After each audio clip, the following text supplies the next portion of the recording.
안녕하세요. 세계독학의 맛비입니다. 앞서서까지는 이 강의를 따라오기 위해서 필수로 알아야 하는 정말 기본적인 내용을 말씀드렸어요. 이제는 여러분들이 정규 문서를 읽고 이해하실 준비가 되었다고 생각합니다. 그래서 먼저 LRM에서 준비한 내용은 바로 렉시컬 컨벤션입니다. 바로 어휘 규칙이라는 뜻이에요. 즉, 우리가 베릴로그에서 회로를 기술하는 행위 자체가 랭귀지를 통해서 기술을 하게 되는데, 이 문장을 기술하기 위해서 단어의 규칙을 배우는 시간이라고 생각하시면 될 것 같아요. 오늘도 잘 따라와 주세요. 그럼 시작하겠습니다. 이번 시간에 설명드릴 내용은 바로 LRM 문서에서 이 챕터 2장에 해당되는 내용입니다. 그래서 1장 오버뷰는 저는 오히려 이 강의를 마무리하면서 다룰 거예요. 아마 처음 보시는 분이라면 이 1장의 내용을 제대로 이해하기 쉽지가 않아요. 오히려 재미가 반감이 돼서이고요. 당연히 설계독학에서 이 강의를 만들고자 할 때 요 LRM 컨텐츠하고 완벽하게 같은 순서로 이 강의를 기획하지 않았습니다. 그래서 순전히 여러분들에게 어떻게 설명을 해야 잘 이해할 수 있을까에 초점을 맞췄고, 그리고 현업자의 시선에서 재구성하였다, 이렇게 이해해 주시면 감사하겠습니다. 그래서 LRM의 전체 챕터는 제가 이 강의를 통해서 전부 다 언급을 할 거고요. 중요한 내용은 깊게, 그리고 현업자 입장에서 잘 사용하지 않는 내용은 제가 조금이라도 다루어 드리려고 해요. 물론 LRM에서 다루지 않았지만 중요한 내용 또한 추가로 제가 다뤄 드릴 거니까 끝까지 함께 해주시면 감사하겠습니다. 그래서 LRM에서 제일 처음으로 이야기 나누고자 하는 부분은 이 어휘 규칙에 대해서예요. 그래서 여기 보이시는 이 하위 내용은 제가 LRM하고 동일한 순서로 설명드릴 거니까 하나씩 한번 살펴보시죠. 해당 어휘를 만드는 가장 기본 단위 이 토큰에 대해서 이야기를 해 보려고 합니다. 이 토큰이라는 단어의 정의는 문법적으로 더 이상 나눌 수 없는 어떤 의미를 가지는 기본적인 요소를 의미를 해요. 당연한 이야기겠지만 이 토큰은 기본적으로 하나 이상의 문자로 구성이 되어 있어야 합니다. 그래서 이 베릴로그 HDL 같은 경우에는 이 한글을 쓰면 안 되고요.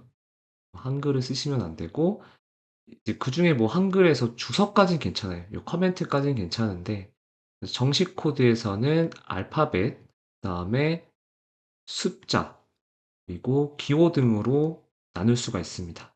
그래서 키보드를 통해서 기록할 수 있는 문자는 물론 사용이 가능하고, 또는 아스키 코드 상에서 정의는 되어 있는데 눈으로 보이지 않는 숫자들이 있잖아요. 뭐 예를 들어서 뉴라인 같은 거라던가, 이렇게 뉴라인, 다음 탭, 스페이스 같은 문자들은 모두 포함하고 있다고 생각하시면 되겠습니다. 뭐 다른 언어도 마찬가지겠지만 이 베릴로그 HDL의 소스 코드는 이러한 토큰들의 연속적인 모음, 바로 이걸 스트림이라고 불러요. 이렇게 정의를 하고 있습니다. 즉, 이 토큰 룰을 알아야 여러분들이 소스 코드를 기술을 하실 수가 있어요. 몇 가지 언어들에서 규정하고 있는, 뭐 예를 들어서 파이썬을 예를 들어 보면 파이썬에서 함수의 depth 또는 hierarchical structure를 표현하기 위해서 이 탭이 들어가야 됩니다. 혹은 등등의 레이아웃 규칙이 이 베릴로그 HDL에는 없어요. 그래서 파이썬을 배워보신 분들은 알겠지만 이 탭을 어떻게 들여쓰기 하느냐에 따라서 코드 내용도 바뀌고 신텍스 에러도 발생시키는데, 이 베릴로그 HDL은 이런 탭이라는 이런 어떤 공백에 대한 레이아웃 관련된 룰이 전혀 없습니다. 즉, 토큰 단위로만 구분이 된다면 아무런 문제가 없다는 이야기예요. 그래서 여러분들이 현업에 있으시면서 열심히 이렇게 이쁜 스타일로 짜지 않고 이 토큰만 제대로 배열을 해준다면 신텍스 에러는 없다는 뜻입니다. 그래서 이렇게 첫 번째 예제처럼 쭉 나열해서 표현을 해도 되고요. 다음 두 번째, 세 번째 예제처럼 이렇게 표현을 하셔도 문법상 아무런 문제가 없이 잘 된다는 이야기예요. 근데 다만 이제 요 세 번째 거를 보시면은 이게 실행에는 아무런 문제가 없거든요. 근데 해당 내용을 사람이 눈으로 읽을 때 좀 더 노력이 필요하게 되죠. 그래서 컴퓨터가 해석하기에는 문제가 없는데 사람이 결국에 이 문장을 이해해야 되잖아요. 결국 디버깅도 해야 되고. 그래서 따라서 이렇게 첫 번째 혹은 두 번째처럼 어떠한 규칙을 가지고 보기 좋은 레이아웃으로 통일하는 것이 더 좋다고 생각을 합니다. 앞서 이야기되었지만 이제 현대의 대규모 프로젝트를 혼자서 진행하기는 매우 어려우니까 요 동료분들 혹은 다른 분들과 논의를 통해서 어떤 레이아웃을 택할 것인가 하는 논의도 있으면 좋겠죠. 그래서 실무에서는 보통은 해당 룰을 회사 차원에서 지정하거나 어떤 IDE나 텍스트 에디터에 적용될 룰에 대한 파일을 같이 쉐어해서 사용하는 경우도 있었어요. 그래서 나뿐만 아니라 다른 동료들이 이 코드를 보았을 때 이 리더빌리티를 고려해서 주석이나 사람이 보기 좋게 만드는 부분에 대해서 생각해 보고 코딩을 하시는 습관들 하나하나가 나중에 큰 도움이 될 수 있다. 이 점을 말씀드리고 싶었습니다. 자, 그래서 베릴로그 LRM에서 적용하고 있는 토큰의 종류는 총 7가지 종류가 있습니다. 바로 공백, 그다음 주석, 연산자, 그다음 숫자, 문자열, 구분자, 키워드. 이 각각에 대해서 이번 챕터에서 한번 이야기를 해 보도록 하죠. 그러면 시스 코드 리뷰를 해 보도록 하겠습니다. VS 코드의 WS에 환경을 키시고 챕터 2, 네, 렉시컬 컨벤션 폴더를 확인해 주세요. 이 폴더 안에 코드를 보시면 .v 코드가 이렇게 두 개가 있고요. 저번 헬로 월드 때 설명드렸던 이 빌드와 클린 파일, 요 실행 파일들이 각각 존재를 하고 있어요. 여기서 제가 해드리는 거는 코드 리뷰이지만 여러분들이 이 코드 리뷰가 끝나고 직접 한번 똑같이 타이핑을 해보시는 것을 제가 꼭 추천드릴게요. 그래서 여기서 타이핑을 새로 하시려면 방법은 여러 가지가 있겠지만 먼저 폴더를 이렇게 통째로 복사하는 방법이 있을 겁니다. 그래서 폴더를 이렇게 컨트롤 C, 컨트롤 V.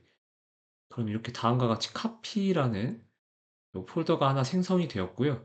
그리고 이 안에 내용을 보시면은 여기 안에 코드들이 존재를 하는데 이 코드 내용을 전부 지우시고 네, 전부 삭제를 하시고 그 다음에 화면 분할을 해주시면 되는데 여기서 화면 분할 단축키가 요 컨트롤 슬래시가 바로 요 화면 분할 단축키예요. 그래서 이렇게 하면 화면이 분할이 됐죠. 그 상태에서 원래의 답안지 하나 띄우시고 그다음에 여러분들 코드 요거 이쪽으로 이렇게 옮기면 되겠죠. 그럼 여기다가 이 코드를 보시고 여러분들이 하나씩 이 코드를 직접 이렇게 작성을 하셔 가지고 따라 하시면은 이 상태에서 한번 그대로 타이핑을 똑같이 해 보시는 거예요. 지금 아직 다루지 않은 문법들이 꽤 많이 보이는데 제가 지금 당장 이 문법을 전부 이해하라는 의미로 지금 코드를 따라서 타이핑 해보라는 게 아니고 이 과정을 거치면서 저랑 같이 LRM 챕터를 이렇게 하나씩 격파를 해 가시면은 이 어느 순간 코드를 따라서 쓰다 보면 이 깨달음이 오실 거다라고 제가 믿어 의심치 않습니다. 그래서 실제로 이렇게 타이핑해서 쓰신 이 코드를 가지고 실제로 빌드도 이렇게 해보시면은 당연히 하나씩 옮겨 썼기 때문에 이 에러가 발생을 할 거예요. 혹은 타이핑을 잘하셔서 에러가 없을 수도 있고. 그래서 만약에 뭐 에러가 발생했다라고 하면은 메시지를 보고 어디 부분이 잘못된 건지 한번 확인도 해보고 이런 과정을 거치시면 문제 해결 능력 또한 네, 같이 상승하실 거예요. 그럼 요렇게 해서 여러분들이 타이핑을 같이 따라서 해볼 수 있다까지 제가 설명을 드렸고 요 부분은 저는 지우도록 하겠습니다. 그럼 돌아와서 실습 코드를 리뷰해 보도록 하겠습니다. 그래서 먼저 이렇게 요 서픽스로 끝에 언더바 tb라고 붙은 파일이 있는데요. 이 tb는 테스트 벤치의 약어예요. 그래서 지금 저희가 아직 다루지는 않았지만 간략하게 말씀드리면 실제 회로로 합성되는 베릴로그 코드가 아니에요.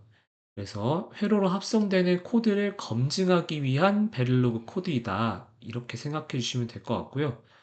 그리고 여기 TB가 없는 코드가 있는데 이 코드는 실제로 하드웨어로 만들어낼 수 있는 베릴로그 코드입니다. 그래서 이 언더바 TB는 테스트 용도고 요거는 실제 하드웨어로 만들어질 수 있는 코드였구나. 이렇게 여러분들이 구분을 하시면 될 것 같아요. 그래서 이 TB랑 이 모듈을 검증하는 방법은 제가 후에 챕터 5에서 아마 다룰 것 같은데 그때 더 자세히 설명을 드리도록 하겠습니다. 그래서 지금은 이 정도만 알고 계셔도 여러분들이 뭐 실습하시는데 전혀 문제가 없어요. 그래서 다시 TV 파일을 이렇게 보시면은 제가 이 20, 21, 22, 23 여기에 디파인으로 컨텐츠 1, 2, 3, 4 이렇게 주석 처리를 해놨어요.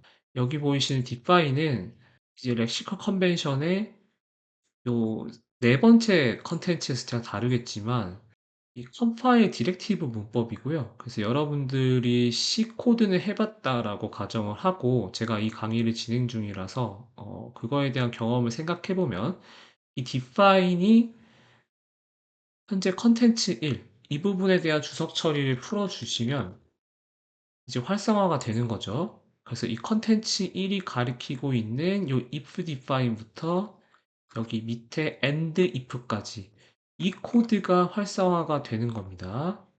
그래서 요 if diff 문법까지 베릴로우가 지원을 하고 있었어요. 저희는 지금 LRM 챕터 2의 첫 번째 코드 리뷰 시간이기 때문에 이 컨텐츠 1번을 지금 리뷰를 할 거고요. 그래서 여기 컨텐츠 1만 보시면 됩니다.